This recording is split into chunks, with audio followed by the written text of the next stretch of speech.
సంఖ్యాకాండము 24వ అధ్యాయము. ఇశ్రాయేలీలను దీవించుట యెహోవా దృష్టికి మంచిదని బిలాము తెలుసుకొనినప్పుడు అతడు మునుపటి వలె శకునములను చూచుటకు వెళ్ళక అరణ్యము వైపు తన ముఖమును త్రిప్పుకొనెను. బిలాము కన్నులెత్తి ఇశ్రాయేలీలు తమ తమ గోత్రముల చొప్పున దిగియుండుట చూచినప్పుడు దేవుని ఆత్మ అతని మీదకి వచ్చెను.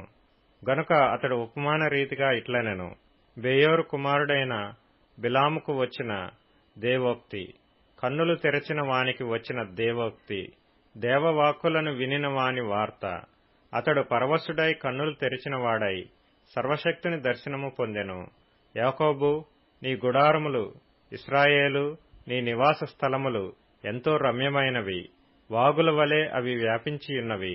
నదీ తీరమందలి తోటల వలెను, యెహోవా నాటిన అగరు చెట్ల వలెను, నీళ్ల యొద్దనున్న దేవదారు వృక్షముల వలెను అవియున్నవి.